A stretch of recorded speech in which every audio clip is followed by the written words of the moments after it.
Well, welcome everyone. Thanks for joining us here today. My name is Richard Nephew, and I'm the Senior Research Scholar and Program Director for Economic Statecraft, Sanctions, and Energy Markets here at the Center on Global Energy Policy at Columbia University. I'm joined by two of my former colleagues from the U.S. government, who both have got extensive experience and expertise in the field of U.S. sanctions policy and global sanctions policy, and importantly, the effects of sanctions and then how you can take them off. We're fortunate that having left the government, they're also in a position now to share this knowledge and share this information with all of you, which has been, I think, a rare commodity over the course of the last 20, 30 years, that you actually see people leaving in a position where they can still share a lot of information that's, I think, quite current. This morning we're going to talk about a subject that I think all too few sanctions analysts dwell upon, which is how sanctions are in fact removed. And I think, even though there is an awful lot of attention given to the structure of sanctions, given to the degree to which they're effective, to the policies that support the idea of sanctions, I don't think that there's enough time or attention paid to how one takes them off, with what process, with what trade-offs, what kind of negotiations are involved, and then what are the impacts when you're actually in the midst of removing sanctions. Is your removal effective? Is your ability to actually provide the benefits that are supposed to come with sanctions removal actually effective as well? And so we're going to talk a little bit about that here today, looking specifically at four cases of interest: Iran, Russia, Myanmar, and Cuba. But I think there's a lot of other cases that we could also talk about either from Q&A or in our discussion, whether they're Libya, Africa sanctions programs, and so forth. Let me first say quickly that this event, like all those at the center, is being webcast live, and both the full video and a podcast recording will be available on our website and on iTunes in the coming days. And for those of you who are watching online, as well as people here in the audience, you can ask a question for the panelists anytime using the hashtag #CGEPEvents and our Twitter handle at Columbia U Energy, or my personal Twitter handle at @OurNephewCGEP. So that way we can take any questions that you might have, and I'll be checking that periodically. So if I'm checking my phone, I'm not looking at sports scores, I'm looking to see whether or not we've got any questions that have come in. As I said, I've been joined by two colleagues. We were supposed to actually have a third, but Peter Harrell, unfortunately, is on jury duty right now, which he's doing his civic obligations and won't be able to join us today. But I think you'll find the two colleagues that we have more than meet his match. And Peter, if you're ever watching this, I hope you hear that. First, we have Elizabeth Rosenberg, a senior fellow and director of the Energy, Economics, and Security Program at the Center for a New American Security. And in this capacity, she publishes and speaks on national security and foreign security implications of energy market shifts and the use of sanctions and economic statecraft. Before that, from 2009 to 2013, Ms. Rosenberg served as the senior advisor at the U.S. Department of the Treasury to the Assistant Secretary for Terrorist Financing and Financial Crimes, and then to the Undersecretary for Terrorism and Financial Intelligence. And in these senior roles, she helped to develop and implement financial and energy sanctions. Key initiatives she helped to oversee include the tightening of global sanctions on Iran, the launching of new comprehensive sanctions against Libya and Syria, and the modification of Burma sanctions in step with normalization of diplomatic relations. From 2005 to 2009, Liz was an energy policy correspondent at Argus Media in Washington, D.C., analyzing U.S. and Middle Eastern energy policy, regulation, and trading. And prior to that, she was an analyst of Middle East policy and politics more generally. On my left, we have Peter Cusick, who is the principal at Inley Advisory Group and a former regulatory and sanctions expert at the Treasury Department's Office of Foreign Asset Control. His extensive experience from nearly 7 years at OFAC, which administers and enforces U.S. economic and trade sanctions, ranges from assisting humanitarian NGO activities in Myanmar to implementing the recent easing of U.S. financial, import, and investment restrictions, and drafting the former Myanmar sanctions regulations. Peter was also responsible for other parts of the U.S. sanctions effort, working on Cuba, counter-narcotics, Iran, Libya, and nonproliferation sanctions during his time at OFAC. And during the 2011 Libya conflict, he worked to impose highly effective sanctions against Muammar Gaddafi and his regime, and then to remove those sanctions once the new government was in place. And Peter also wrote the regulations implementing President Obama's initial Cuba policy changes and worked throughout his tenure at OFAC to further ease Cuba's sanctions. As I said today, the subject that we'll be discussing is the removal of sanctions and exploring the issues that arise in doing so. And we'll be tackling the four countries in particular because I think they are some of the most important cases and most recent cases of sanctions removal. There are also, I think, important political issues, as we're seeing even yet today, with discussions about the Iran nuclear agreement and President Obama's Cuba policy coming up. Before handing things off to Liz, who will talk about Russia, I wanted to spend a few moments talking about Iran. Prior to November 8th, I would have probably offered remarks about how under President Clinton, the Joint Comprehensive Plan of Action would be maintained, and we would be struggling with figuring out how sanctions relief could be provided to the Iranians, notwithstanding the still existence of significant U.S. Both primary, so comprehensive embargo sanctions, and secondary sanctions affecting foreign persons and their ability to do business with Iran. And I would have been talking, I think, a little bit about the complications in making banks comfortable with a country that is still under some sanctions, but not under the pressing sanctions that it once was, and how to make trade ties come back, having been taken away through the action of both U.S. sanctions as well as efforts by multinational partners and institutions like the UN Security Council. Obviously, we're in a slightly different world from that.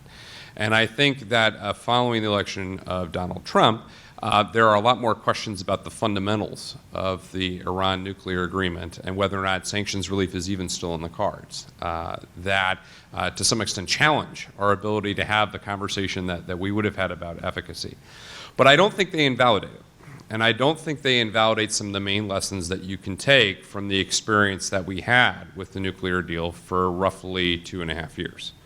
If you start the clock in November of 2013 with the Joint Plan of Action, which was agreed to by the United States, Iran, and our negotiating partners in the P5+1, we actually started a process of liberalizing U.S. sanctions and multilateral sanctions in order to give the Iranians both an immediate benefit and an incentive to get to a comprehensive deal.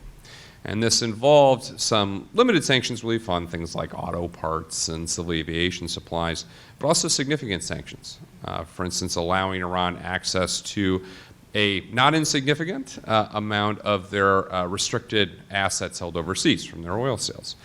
And what we found during that process was, even despite having the director of OFAC go directly to banking executives and say, you will not be in trouble if you help to facilitate some of these transactions that we are looking for you to facilitate, it wasn't quite good enough. And it didn't convince them to get past the gut reaction and gut nervousness that I think a lot of institutions and a lot of leaders of those institutions still had. We even found that still after the comprehensive arrangement was reached in July of 2015 and then implemented just this last January. Despite, I think, the efforts of President Obama, President Kerry, Jack Lew, Secretary of the Treasury, we still see a lot of financial institutions primarily, but also companies more broadly, nervous about taking advantage of the sanctions relief that remains inside of Iran. That has important implications. First, it gives some sense of, notwithstanding the degree to which the U.S. government, Treasury Department in particular, has been given this, I think, aura of ability to change the decisions of banking and company management around the world at its whim, that situations are a lot more sticky and mindsets are a lot more difficult to change than may have been previously understood. This happens both with regard to the implications of actually imposing sanctions.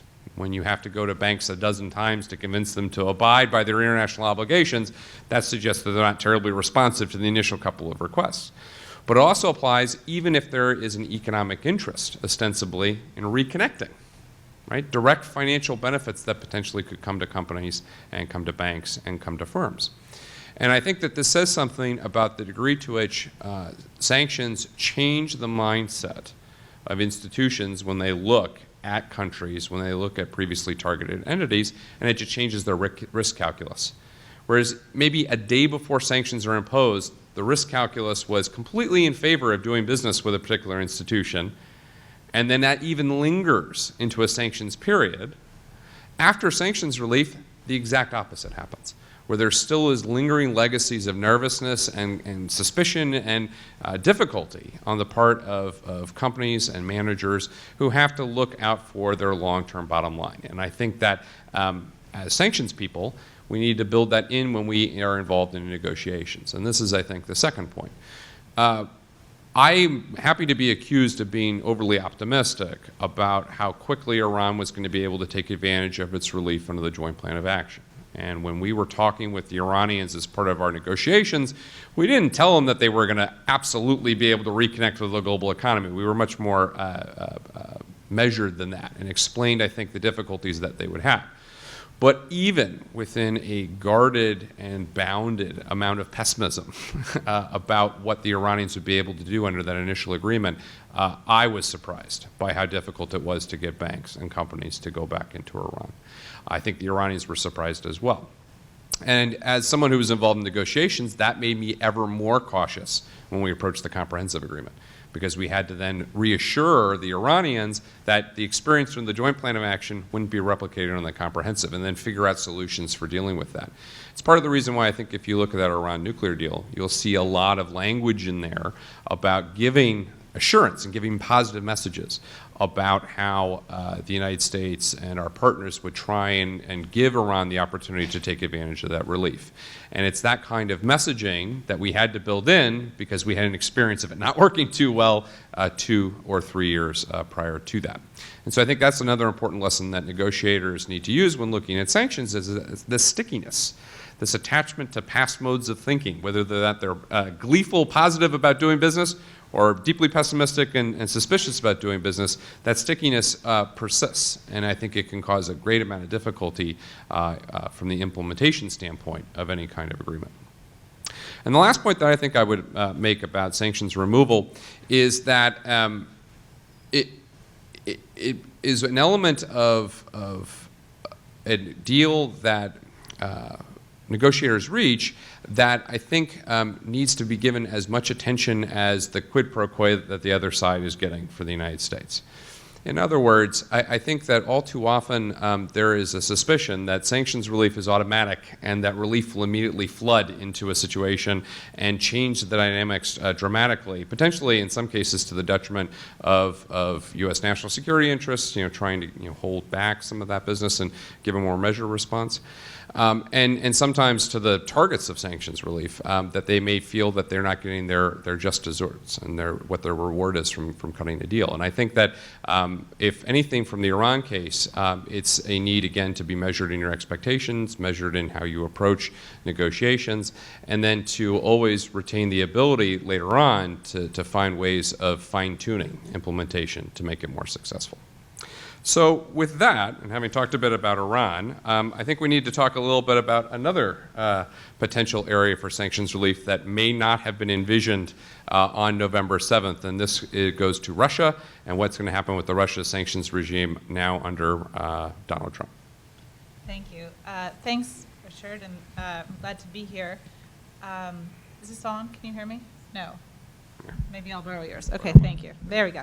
That was the point that I was going to start with, to say when this panel was originally conceived and when we were thinking about the balance of who would say what, et cetera, we were not thinking about Russia in an unwind scenario. So now I have the happy task of telling you all about how the foreign policy that the current set of policymakers in Congress, in the White House, Republicans and Democrats, that worked so hard to put that together is probably going to go away. And it's a different kind of unwind. It's not an unwind due to effective policy change or in the case, we'll hear more about this later, of Cuba and other examples where the circumstances on the ground, the political objectives may have altered such that the sanctions don't make sense and they can and should be removed. This is, in fact, a policy change due to two factors, one lesser than the other. And just to preview up front what I'm going to say, the lesser one is the a diminishing practical effect of the sanctions, which is to say the people who are subject to the sanctions taking themselves out of exposure to the sanctions, which is a kind of unwinding, although we could call that legal restructuring or evasion if we wanted to, people sort of moving out of the way of the economic force of these. And the other more profound theme of sanctions rollback is, in fact, a policy change, right? That's what we're anticipating will occur. So to step back for a second and talk about Russia sanctions, not knowing how familiar all of you are with them, I will just briefly say that they're a feat of transatlantic coordination that is really unprecedented in the modern or the contemporary work of sanctions. It's impressive in the way, in my mind, that they were coordinated in the execution and the timing, and also in the careful coordination of the mechanisms and the creativity, furthermore, that characterize these particular measures. There were lessons learned from the experience of sanctions in the 1990s and the Iran case, of course, and that as well as new kinds of collaboration between, if you will, the people in charge of the sticks and the people in charge of the carrots in the world of economic statecraft. So they're pretty impressive, and also in comparison to the arc of history of sanctions on Russia, some people who've been following this for a long time remember Jackson Vanik and think of that as a difficult legacy, a tortured legacy of failure and misapplication and lack of political change that was desired by the original sanctions put in place.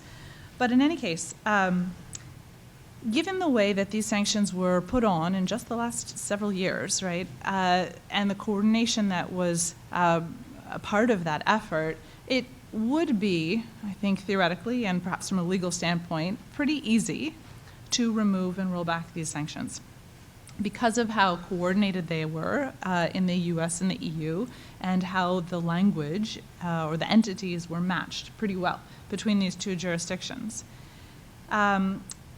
But, and also I should say, the Europeans and the Americans political leaders were pretty clear that about the conditions for removal, tying removal of these sanctions to achievement by Ukraine and Russia of commitments under the Minsk agreements. And it wasn't, we'll give you some relief for achieving some of the commitments in the Minsk enshrined in the Minsk agreements. It was, we want all of it, and then we will give you sanctions relief.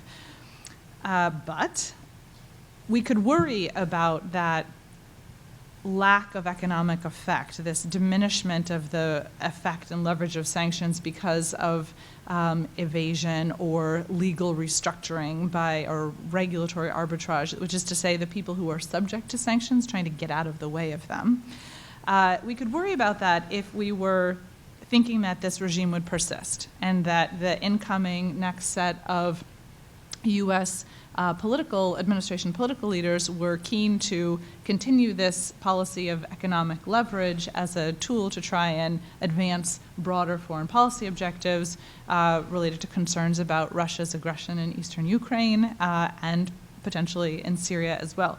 But we seem to be going in quite the other direction at this point, and nothing is yet certain. There's been no explicit plan laid out for how the sanctions should be laid back, and we should all be a little humble about thinking we know exactly how this will go down. But there's lots of good reason to believe that, in fact, this sanctions regime will be torn down probably quite soon after the next administration, the Trump administration, comes into office. And that's because of this I say this because of what we've all observed in the forward-leaning posture, the friendlier posture by President-elect Trump towards President Putin. And by the way, we should note that we saw this in the last two presidential administrations at the beginning. So perhaps we should learn that in the failure of those opening of the hand and those gestures, perhaps we'll see that this time too. But that coupled, that posture of the incoming Trump administration, coupled with what has been a diminishing amount of political will in the EU to continue to roll over these sanctions, I think points us to this picture of the future. And just to spend a moment on the EU side, there's sanctions, there's different pieces to the sanctions, but essentially they're on a tight rollover clock, just about every 6 months or so. And it's been, I would say, more and more difficult to achieve the consensus necessary to roll them over and to perpetuate the sanctions regime. And given that declining political will, plus also a couple of very significant national elections, I'm speaking specifically about those in France and in Germany, which may likely bring forward new political leaders who are not interested in pursuing this particular policy of sanctions.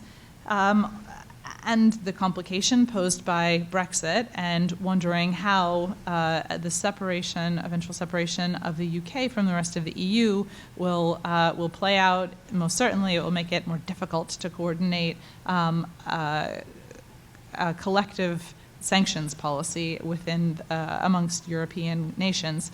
All of these factors point us towards what I think will be the dissolution of these Russia sanctions pretty quickly. That doesn't, however, mean that things will be easy or clear from a legal standpoint. And I'll come to the political implications of this in a second, but and it never is. And I think one of the takeaways that, so Richard just alluded to this, and we can talk about this, there's plenty of instances of sanctions being rolled back off countries, even in the relatively recent past, and they may not be as big and flashy policy initiatives as the Iran one or Cuba, but we have lots of examples, and sadly, it's never easy for countries, or rather companies, trying to figure out how to go back in and re-engage in their business ties. And it's not just because there's this sticky problem of residual lack of confidence in an investment regime, or that kind of risk. We could call that investment risk perception. But even if EU and US sanctions roll off relatively coordinated together, there'll still be differences in law in the jurisdictions, or certain people that remain on probably sanctions lists in the United States and not in Europe. And those things make it difficult for multinational companies to figure out exactly how they'll want to thread the needle. And to complicate this, the US Congress won't feel beholden to stick with President-elect Trump in a policy of rolling back sanctions. And in fact, they've had very striking bipartisan, bicameral support for tough measures on Russia. They have passed their own sanctions bill previously. They will pass another one, it looks like. And furthermore, they're very keen in making a statement in the passage of new sanctions legislation about Russia's involvement in Syria, calling it out as reprehensible, damaging, and creating penalties around it. Some people might like to think about that as punishment, or maybe some optimistic people could think about that as an attempt to create a behavioral inducement for change.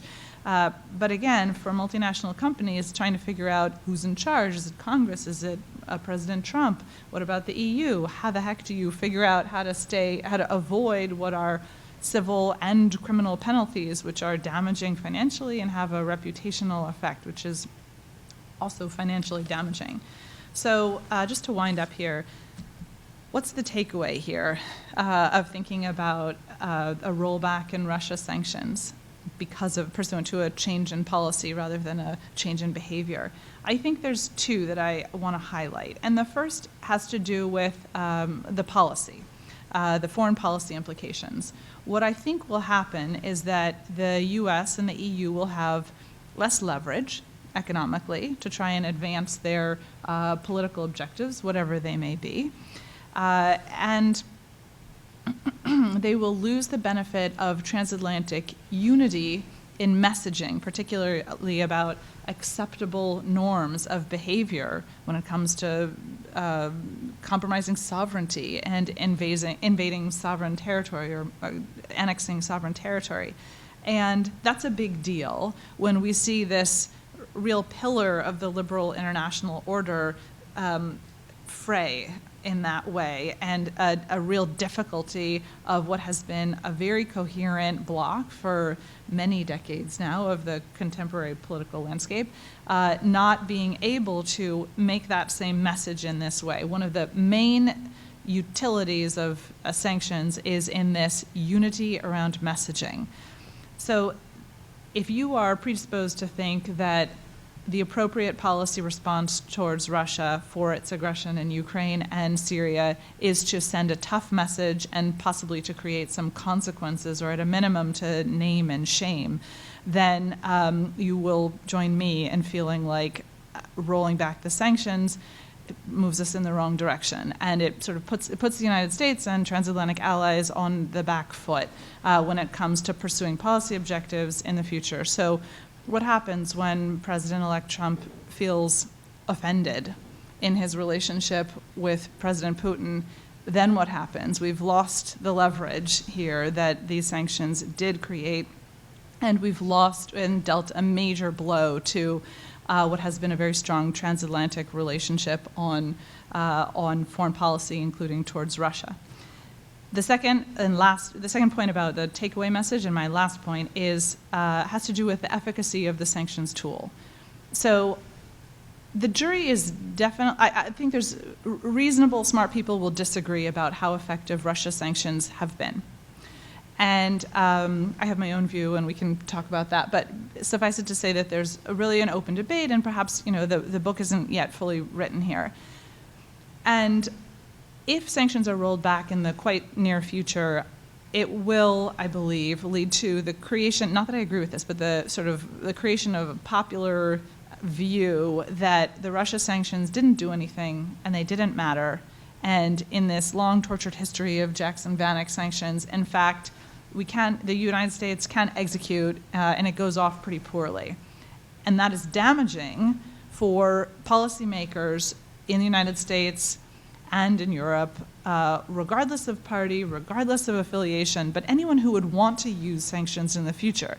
Because you just sent this message, notwithstanding the success many people believe that the Iran sanctions had, you've just sent the message that, in fact, this Russia sanctions project was a failure. And I am worried that in the realm between diplomacy and military options, we need lots of tools to keep the world from unnecessary and dangerous escalation to aggression.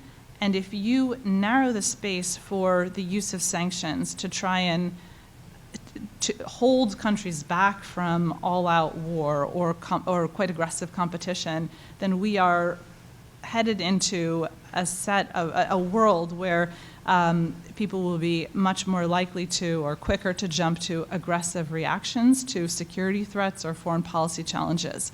And I feel very worried about that scenario. Great, thank you very much for that. Now we'll have Peter talk to us a little bit about Myanmar and Cuba. Thank you, Richard, and thank you for having me today. I think that you all will find that there's a lot of common threads to all of this discussion, which I think makes sense given all of our former roles, but also just because even though each sanctions program, and this is my first point, needs to be considered on its own and separately because there are so many differences in specific contexts that are surrounding each program that affect the way that the sanctions are imposed in the first instance, but then again, how they are removed.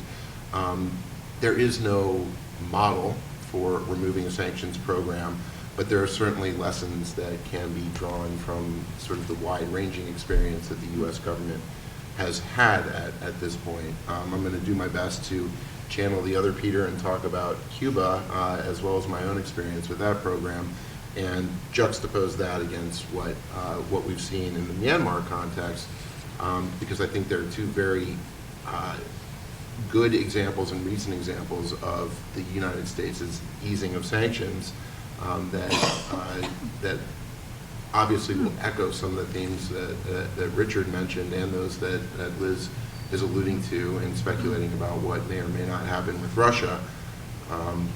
And I think, ultimately, sanctions in sort of academic settings, but also in the sort of the public sphere are often thought of in their very broadest sense. In other words, do sanctions work or do they not? When there's been coverage about the changes in Cuba, you will often find that the press coverage will say something to the effect of Cuba sanctions lifted. Nothing could be further from the reality when you really boil it down. These changes are very nuanced and very careful, and again, I think that this leads to a lot of confusion on what is in fairness, confusing topic, but one that warrants a lot more detailed and in-depth discussion. So first, and just by way of brief background, the Cuba sanctions program is obviously one of our longest-standing programs, imposed in the early 60s, and has been a little bit of a roller coaster, which I'm not sure is fully appreciated. There have been, over the course of the various presidential administrations since then, periods where sanctions have been loosened and then tightened again, and that has been a sort of on and off again process over this course. Most recently, of course, when President Obama entered office in 2009, one of the very first major foreign policy announcements that he made was his intention to begin easing some of the more restrictive measures on Cuba. That started initially with travel, and in particular family travel. And so there's been essentially a process over the course of the entirety of this administration to date, to continually sort of calibrate these sanctions moving forward. The other thing that is more of an aside, but also I think ultimately relevant to my point about sanctions all being very different and very case specific, is the Cuba program is the most restrictive in part because the beginning point for Cuba sanctions is an American person, a U.S. person, company, individual, otherwise, cannot do anything with a Cuban national, company, individual, or otherwise, no matter where they are in the world.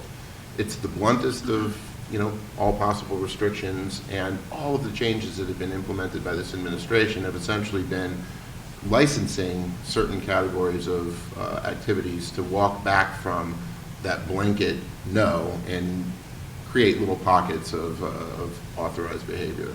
In contrast, in Myanmar, you have, similarly to what you had in Iran, layer upon layer upon layer of executive authorities, legislative authorities that built up until the beginning of the easings in 2012, but until then you had built up what was effectively another incredibly comprehensive program, but as an additive process and not starting with the broadest possible prohibition and walking away. So that said, even though you are in both instances sort of chipping away at restrictions and in sort of calibrating your easing, you're doing so from a very different starting point. I do think ultimately, though, that there's a little bit too much tendency to think about sanctions in terms of an on and an off switch, and you impose sanctions and then ultimately you pull the plug. The reality is that as sanctions have become more targeted in imposition, they've also become accordingly sort of targeted in removal.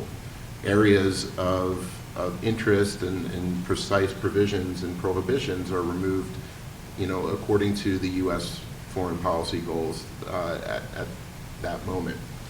The next point, and another critical point, I think, is that sanctions, when they're being imposed, don't tend to have a lot of, as Richard alluded to, forethought about how they will ultimately be unwound. So that the sanctions aren't being configured on the front end with an eye towards their ultimate removal, even if people agree that sanctions ultimately are successful when they are ready to be removed, which creates a complicated dynamic in that you can sort of by piling on the front end make it that much more difficult ultimately to remove the sanctions just because of all the things that you pointed to back when they were being imposed.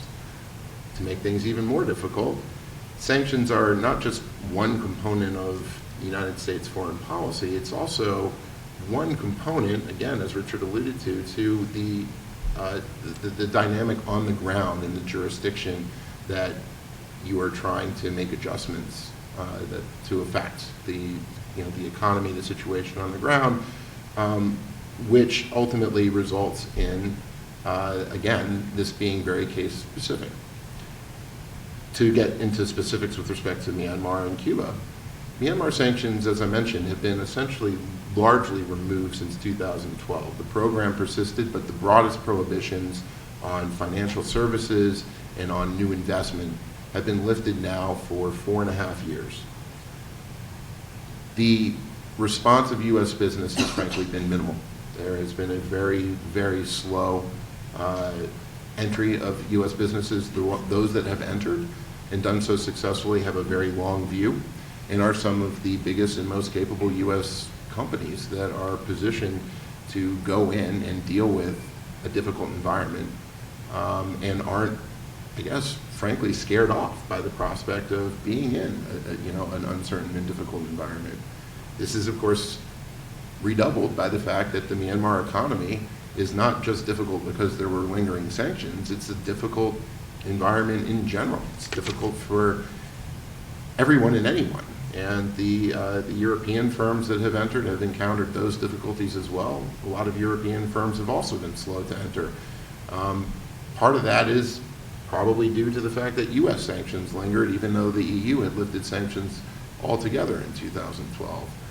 So what I'm trying to do is create a picture of the mishmash of sort of varying influences that all sort of combine to create the immediate picture after the lifting of sanctions, and show that effectively, and again, as Richard alluded to, it's an ongoing dance where you have to be able to figure out how to adjust and how to deal with whatever may be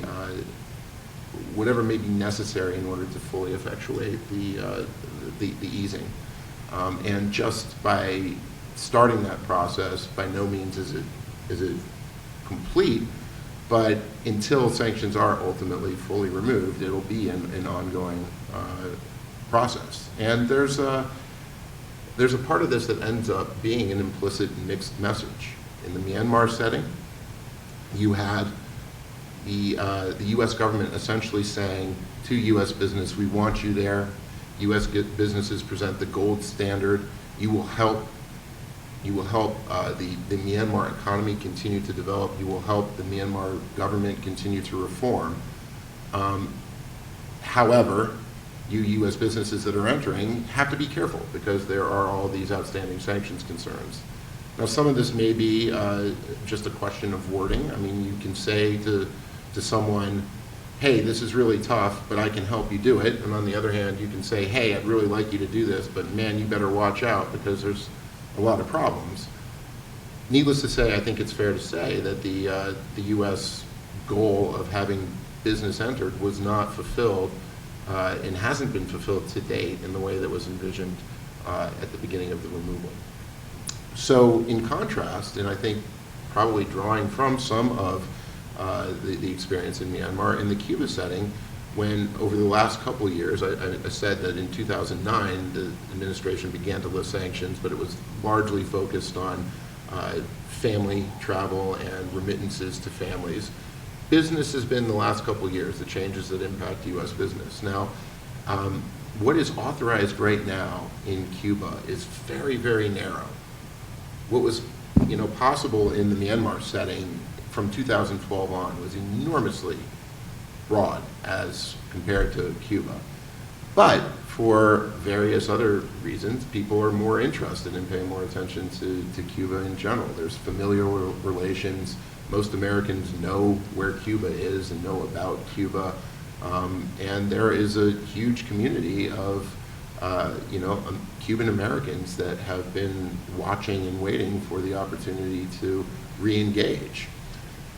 All of these things sort of mean that some of the business changes that were announced in Cuba had a lot more immediate attention and impact, and frankly, there's been a much higher level of interest from U.S. businesses. That said, they're still encountering difficulties as well. Some of the difficulties are on the Cuban government side, and I'm sure that you may have seen some recent announcements about some of the companies that have been licensed here on the U.S. side are now dealing with the reality of dealing with the Cuban government to get things operating on within Cuba. Those are obviously things that are outside of the sort of direct control of the United States government, but certainly reinforce Richard's point that as you are figuring out how this will work in practice, whether it's a negotiation with another government or whether it's the United States trying to think for itself, obviously that is a major component. And this will take me to, I think, a more fundamental example that directly relates to the Iran scenario, which is banking. The financial institutions in the U.S. and globally are very, very cognizant of and attentive to any sanctions changes and are very risk averse. So even though in the Myanmar setting, they have been authorized now for 4.5 years to enter and to provide financial services and to establish banking relationships between the United States and Myanmar. Not a single U.S. bank has done this. In the Cuba context, you actually have one, obviously a more recent change. Part of this is attributable to the fact that it's a South Florida bank that has a natural constituency and a natural business that is interested in dealing with Cuba. But part of it is, I think the fact that there's only one also supports the fact that there is this difficulty that persists. And it is, I don't have the answer to this, certainly, and I think though that this is actually the most durable and persistent difficulty in terms of figuring out how to effectuate it as sanctions easing. And it's not just banking for its own, in of itself. There's a chicken or an egg problem that is very, very present in my experience in Myanmar, which is that U.S. businesses want U.S. or global banks that they're familiar with to do their banking and to provide loans to them in Myanmar, and so far that has not materialized, and part of it is because the banks say there's no U.S. businesses there for us to rely on. So we end up in a bit of a circular pattern that is hard to break out of. So I think those are the major difficulties that sort of cut across programs. But there's also a broad overlay that is clarity of goals. When sanctions are imposed, this relates back to my point about when you are imposing sanctions, you should have, even if you can't at that moment see exactly how sanctions will ultimately be unwound, it's imperative to have a clear set of goals that should be met, and then frankly to follow through once those goals have been met. I think it's also fair to adjust those goals to some extent along the course as you are calibrating and noting that sanctions are not an on and off switch. But again, the clarity component of this is critical. And in the Myanmar setting, what happened ultimately is that the broad sanctions were removed, and what was left were those individuals and entities that are on the U.S. sanctions list. And that, on face, may not seem like it's a terribly big impediment.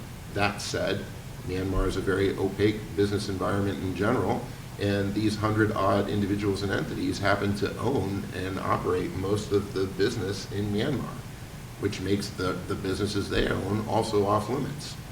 So that compounded the uncertainty that U.S. businesses were confronted with and created a sort of ironic situation where, frankly, the best way forward would have been for the U.S. government to it seemed like they were strengthening sanctions by listing out that entire universe of blocked individuals and entities, but you have, again, this sort of mixed message. So that's one possible solution. There obviously are other potential licensing and other solutions, but it was certainly not presented in a way that was readily understandable, I think, to U.S. business, and has sort of created, added to the difficulty.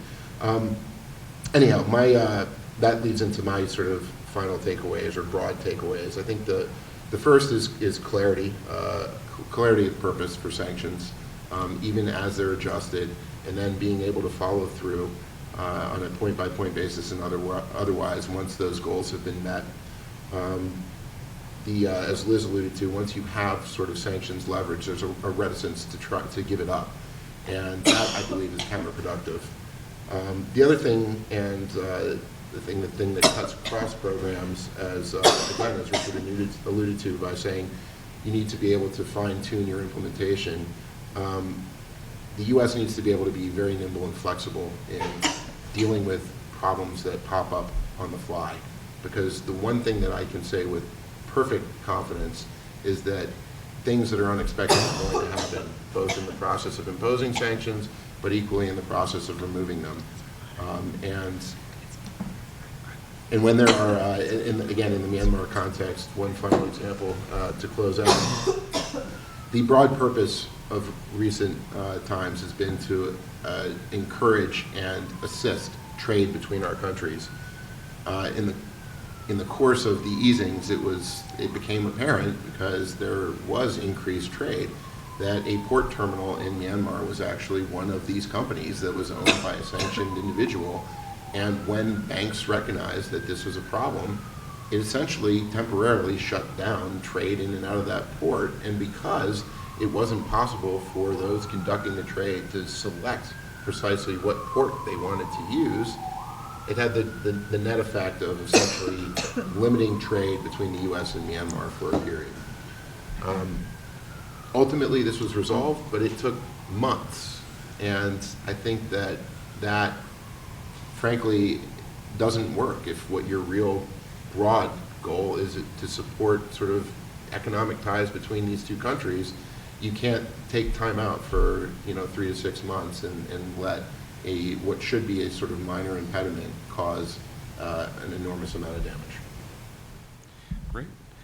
Great. Well, thank you very much to both of you. I think that we've put a wealth of points on the table, to frame a discussion now that we can have about kind of the main issues in sanctions removal and how it can work properly. Again, for those watching online and listening to the podcast, my name is Richard Nephew, and I'm here with Liz Rosenberg and Peter Cusick, discussing again how sanctions are removed against countries and how post-sanction jurisdictions adapt to their new circumstances. We'll take questions from the audience, including from our online audience. I do already have a question in a moment. I'm going to take the privilege of asking a first question. I think between the three of us, we outlined, I think, multivariable problem for sanctions removal success. The first being the degree to which there's international unity behind the underlying policy and the underlying policy to remove sanctions. But I think there's also an issue of national unity. And Liz alluded to this when talking about Congress and how they're going to respond to Russia's sanctions removal. The degree to which within the United States, and I think you can even make an argument within the European Union between different member states, there is a difference in view in the imposition of sanctions and then their removal, I think is part of the story of whether or not sanctions removal is going to be successful and achieve its policy intent. But of course, there's other issues as well, and Liz alluded to the issue of legal certainty and legal differentiation between sanctioned jurisdictions, and the broader issue of certainty. The degree to which companies are sure that they understand the situation and they understand what they can do and what they can't do, I think is important as well. We have the issues of banking and company confidence, both in the stability of the situation as well as in their own interpretations of whether or not they feel as if they understand what they can and do what they can't. Issues of economic and political considerations on the ground. It's a far different case in Myanmar than Cuba. It's a far different case potentially in Iran versus Russia, in part because of those circumstances on the ground. And I think as former U.S. government officials, we occasionally may slip into only thinking about what we're trying to do as opposed to the situations we're trying to affect. I think it's important to have that reminder that the environment in which you're operating is also quite important. And then the broader issue of issues around policy versus conduct basis for removal of sanctions. And I think that speaks to issues of the unity and the degree to which people agree that policy has been achieved, but it also speaks to issues of clarity of goals and the degree to which people understood why sanctions are imposed and why they're being taken off. What this leads me to think is, listen, we've got a multivariable problem. We've got a lot of different issues involved here. What are the one or two things that our former colleagues in government, whether they're U.S. or European Union governments, can and should do as they look to design both future sanctions programs, but then look to handle the negotiations of their removal? What are those one or two things that they ought to be keeping in mind? Liz, I'll go to you first. Okay. Thanks. I think, so, keep this close to me. So there we go. What are the things that people should do, policymakers should do when they're thinking about the eventual removal of the sanctions program? This, I hope, will be obvious to this group of people who are all engaged in the exercise of trying to think about the back end as well as the front end. And you're right that policymakers are so often concerned about the front end and the process that it can be difficult, and this is unfortunate and a problem, to focus on what the policy outcome is. So let this not go without being said, and I hope that it is basic to all of us, but two things. The first is that the objectives must be clear, and they must remain objectives for the life of the sanctions program. So one of the challenges of the Iran program is, of course, that there were many objectives from many people and many different methodologies that wound up aligning to create the sanctions program that we had and still have. And let me explain what I mean. So objectives, they're concerned about Iran because of its sponsorship of terrorism, state sponsorship of terrorism, concerns about Iran's proliferation activities, concerns about human rights abuse, about its hosting or allowing al-Qaeda, this is terrorism, but it's different than support for Hezbollah, but allowing al-Qaeda operatives to move in and through its territory, a different kind of counterterrorism concern. Anyway, so all of these, there are different authorities pursuant to all of these different concerns, and there were many sanctions imposed pursuant to all of these different authorities.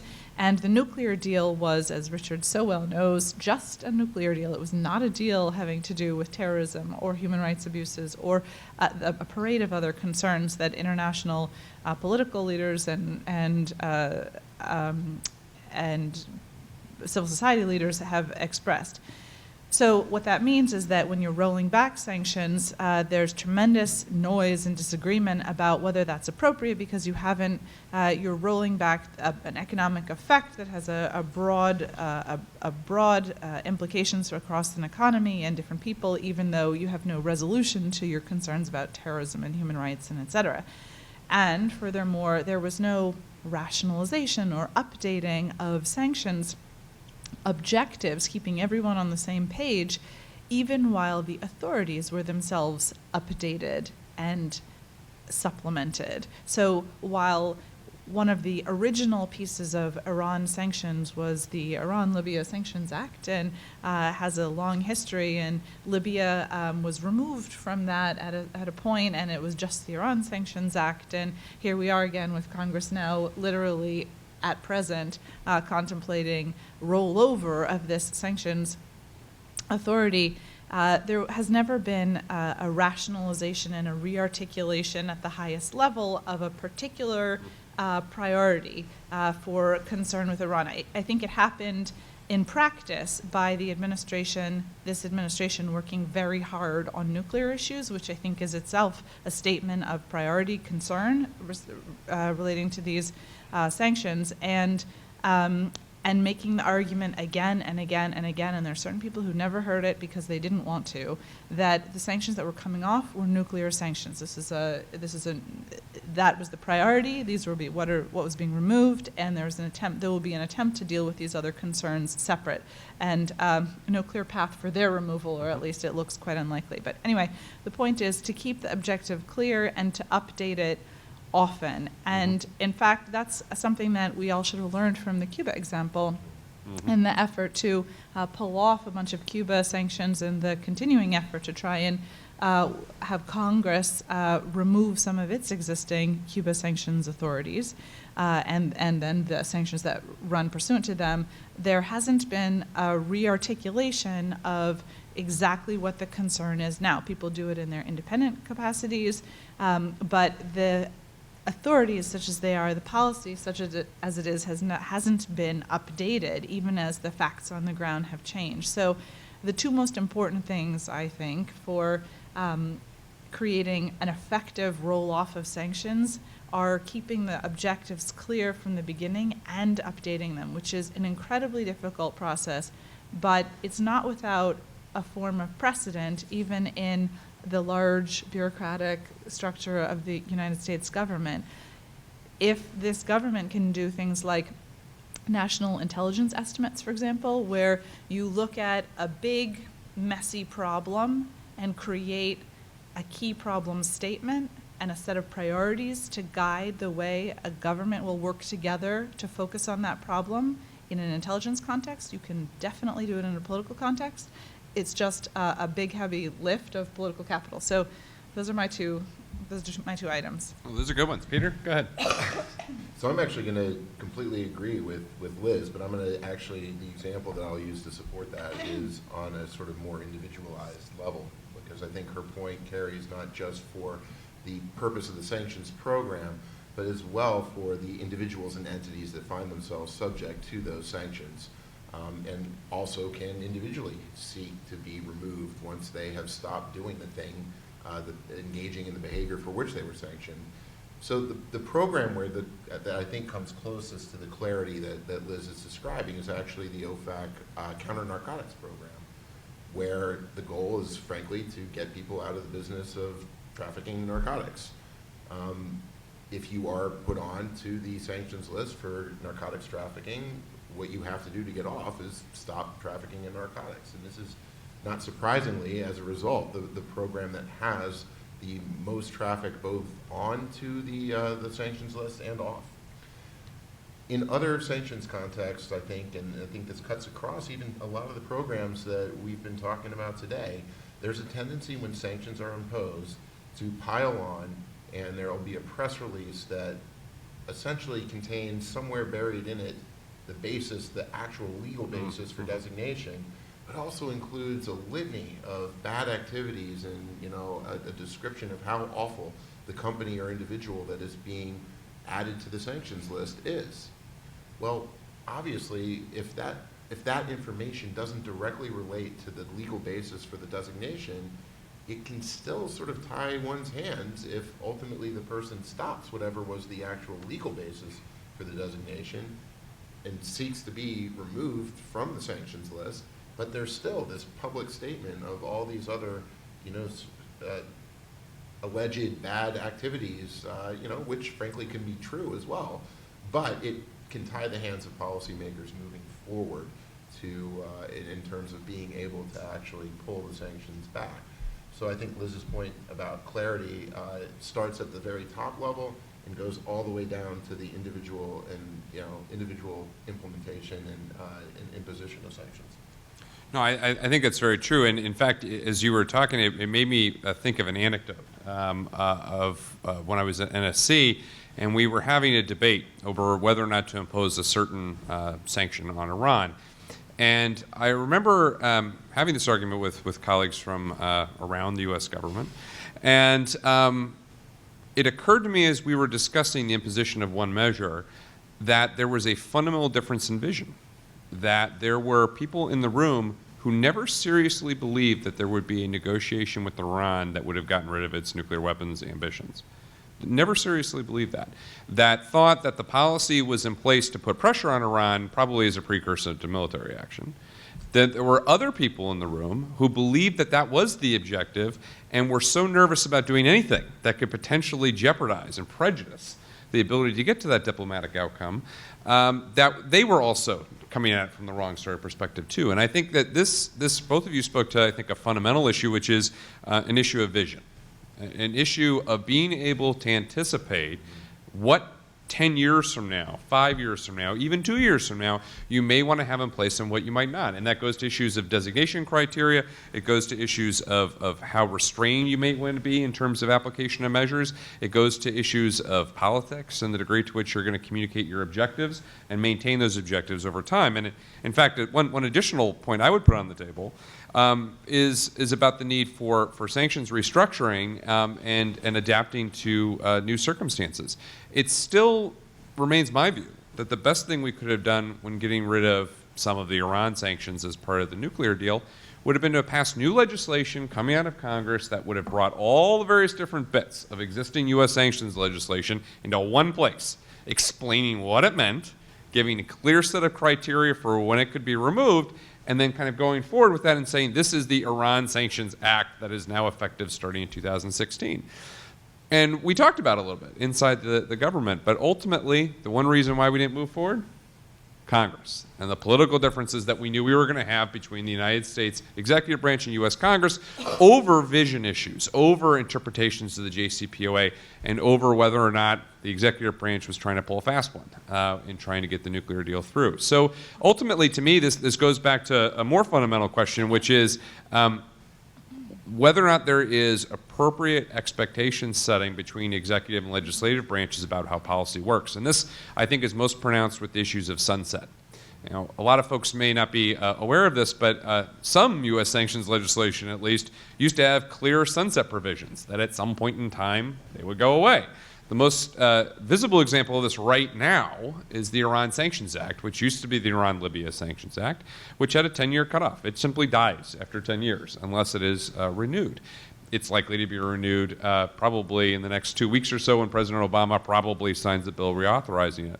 But it strikes me that that is one of the few current examples of U.S. sanctions law that has sunset provisions. So I'd ask both of you, and we'll go in this order and go back this way, what do you think about sunset provisions? Do you think that in the modern approach to sanctions, they're more necessary than ever, which is admittedly my view, and do you think there's any chance that we can get back to kind of executive and legislative branch consensus on this, given politics in Washington? Should I start with the hard part? Yeah. I would say I'm not optimistic, at least at the moment, that maybe the next administration and the next Congress will see more eye to eye, although I'm not sure I want to speculate about where that might take us. The rest of your question in terms of sunset provisions and I think it's a very good question. I'm not sure that in sort of my experience, I'm thinking back over sort of the Myanmar provisions.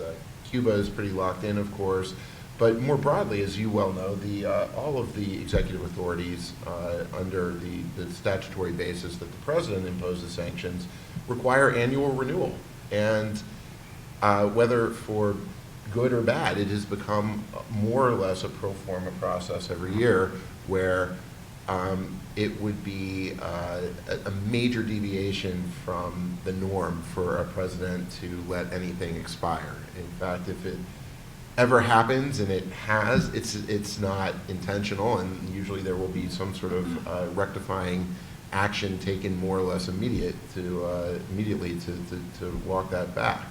There were certainly sunset provisions in some of the Myanmar legislation that were actually allowed to sunset, but it was a policy decision to allow that to happen, and there was, frankly, messaging around the fact that Congress had decided to not renew the import restrictions against Myanmar. So I think that it could be a useful tool. But at least in today's environment, in the recent environment, I'm not sure that it amounts to anything different than just a different side of the coin in terms of how the policy decision is actually effectuated. That's good. So there's a tendency in the executive branch and in Congress to roll over sanctions authorities, even if in practice they have been or in effect, they have been removed from their bite. Their teeth have been removed because there have been licenses or waivers executed so that they don't really have an economic effect. But the tendency for policymakers has been to keep them in place because why would you take a tool out of your toolbox? Now, we want all our tools at hand just in case we need them. That's the predisposition, and that's not going to change. And it is true, technically speaking, that if you remove this tool from your toolbox, you can still go refashion a tool really quickly really quickly if you need it. But nevertheless, policymakers are uncomfortable letting go of a tool, or rather removing it from their toolbox in this analogy. And what that means is that they're interested in rolling over pro forma these basically the authorities that underlie these tools, so they're still available.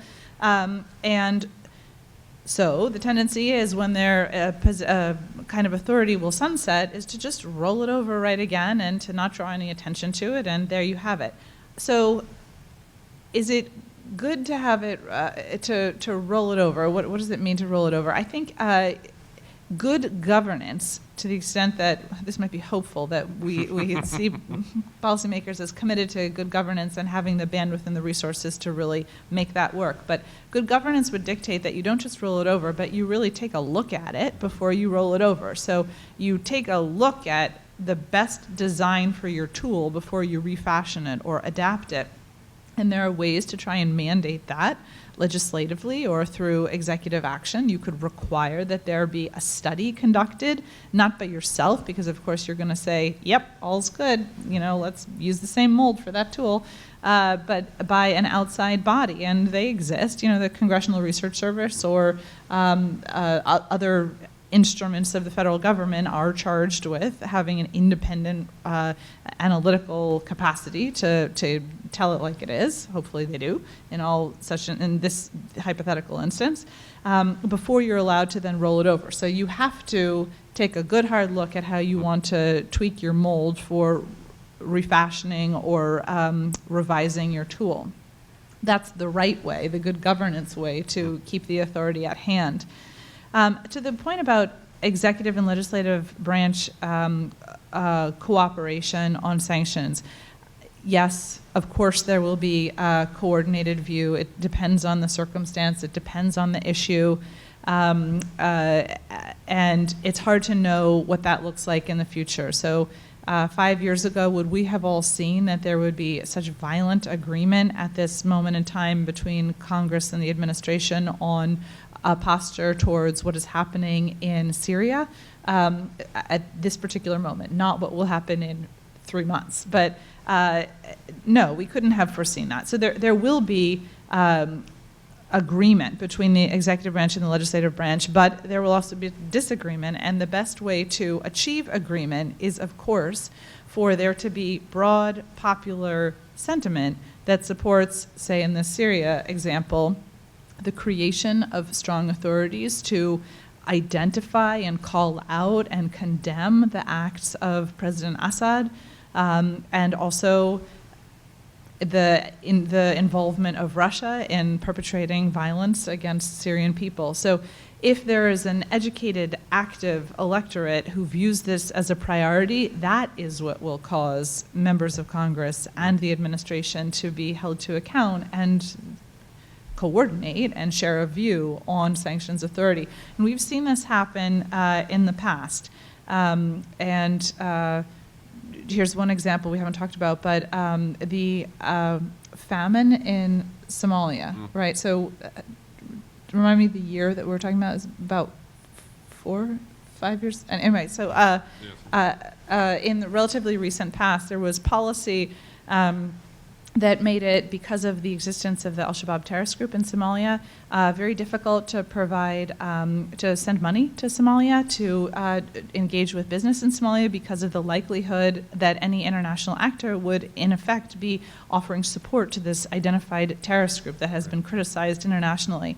Nevertheless, because of this famine and because of the need for delivery of relief aid, there was an interest amongst Somali diaspora populations in the United States an interest by Somali diaspora populations in the United States, as well as other constituencies, where an interest in provision of humanitarian aid and relief to that country and these people that encouraged and facilitated coordination between Congress and the administration to get it done and to figure out how to enable the provision of aid, notwithstanding the existence of al-Shabaab, this terrorist group on the ground. So it does happen, it can exist, and it relies a lot on popular support and articulation.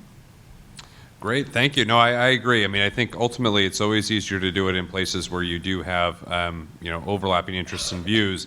It's always the tough nuts where you find yourself in difficult straits, and places like Iran, I think, are a good example of that. We've got time for questions from the audience, both online as well as here in the room. So just as a reminder, if you are here in person, please come up to the microphone we have here to my left at this time and line up, and then we'll call you in order.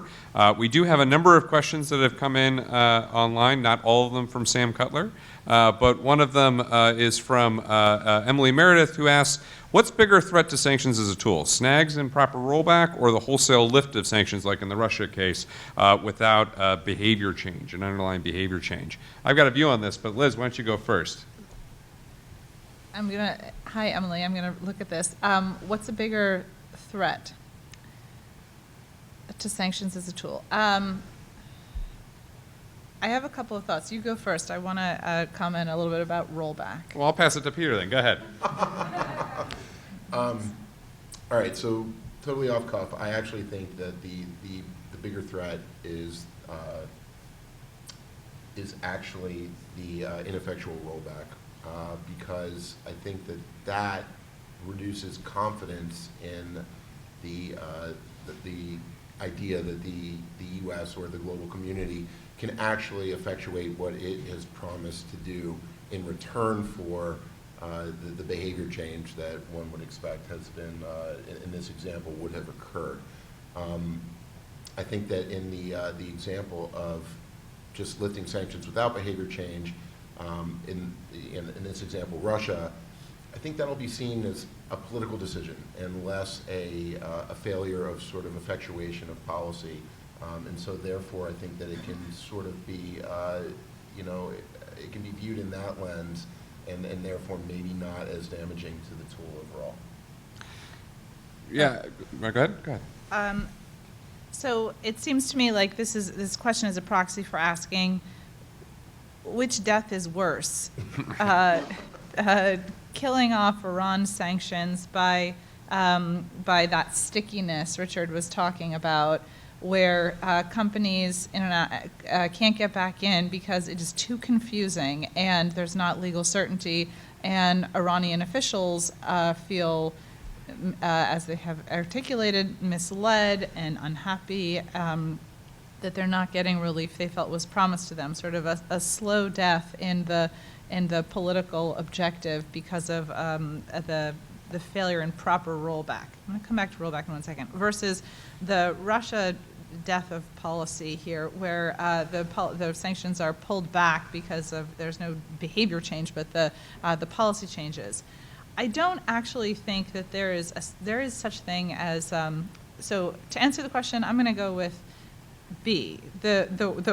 What's worse for sanctions is pulling them off without a behavior change, for a number of the reasons that I mentioned earlier in my opening comments. But my point on proper rollback is that I don't think there is such thing as proper rollback. I have no idea what that means. We haven't achieved that. We haven't achieved that in any of these big sanctions programs. I think, and in fact, where it has occurred and it looked a little neater legally or from a commercial perspective, there's still snags. There always will be. So for example, think about 2011 and Libya, right? So there was an imposition of sanctions to try on Libya to preserve the Libyan assets for the Libyan people and prevent their flight by Gaddafi and regime officials, right? And after a period, some of these sanctions were removed.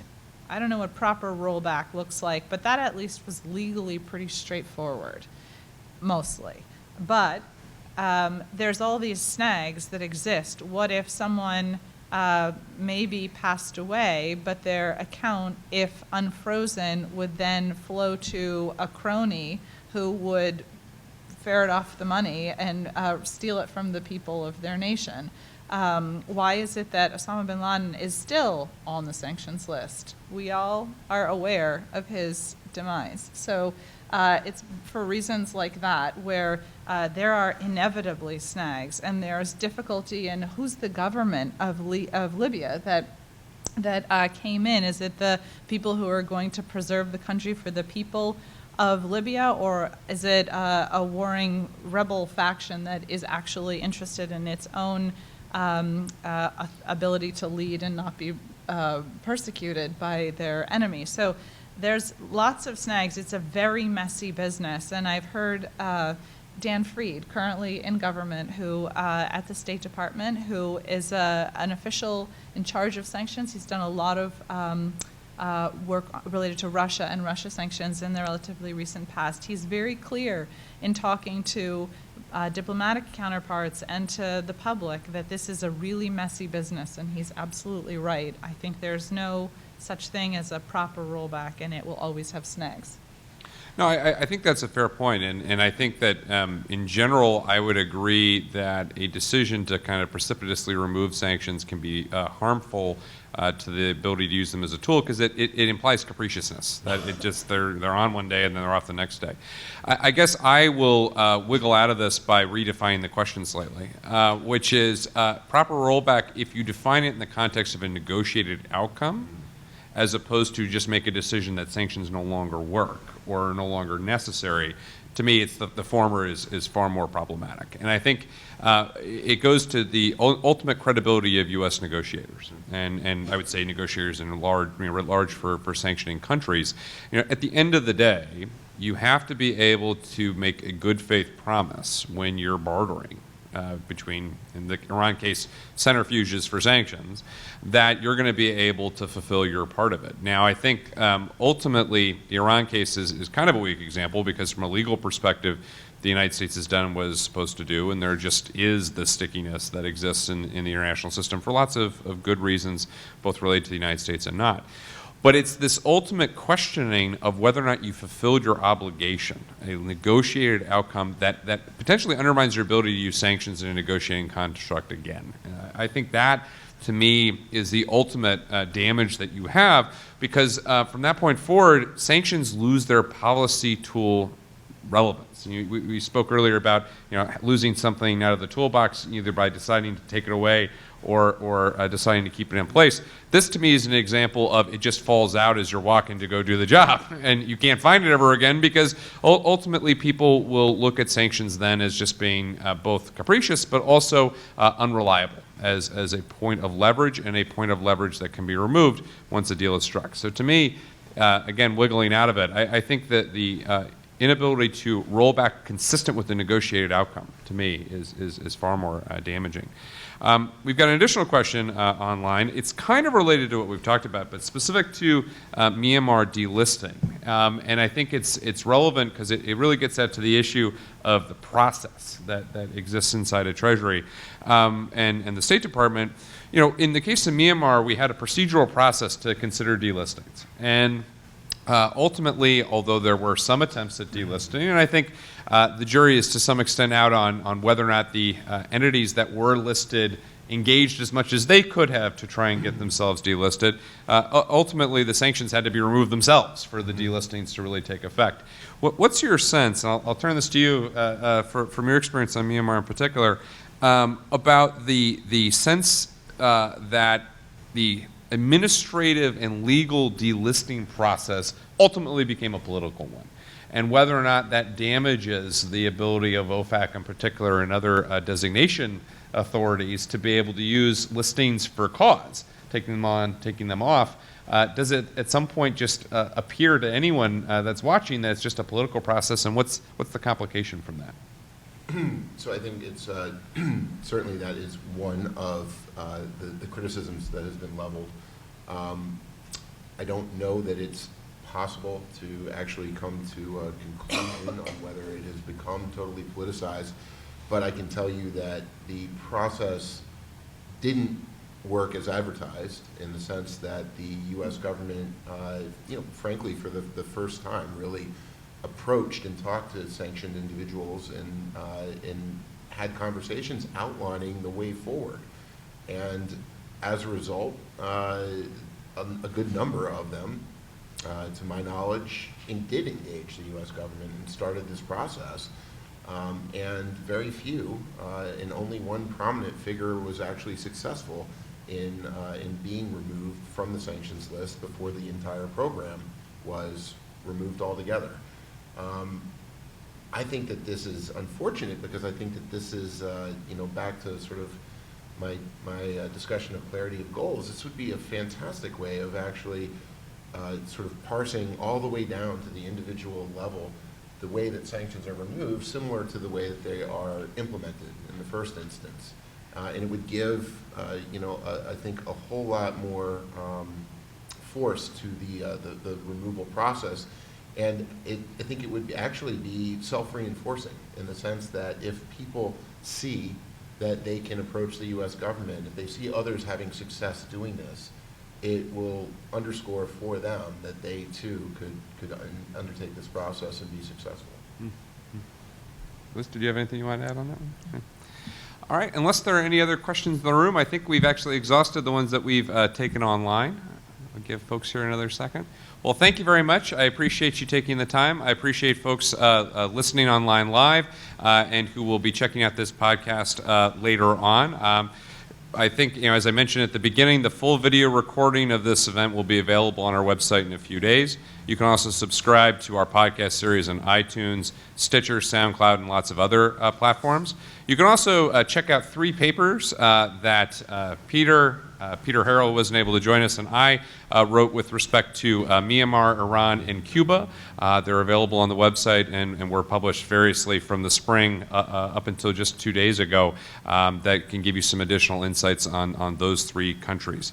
Of course, this is just one of a number of events that we host here at the Center on Global Energy Policy.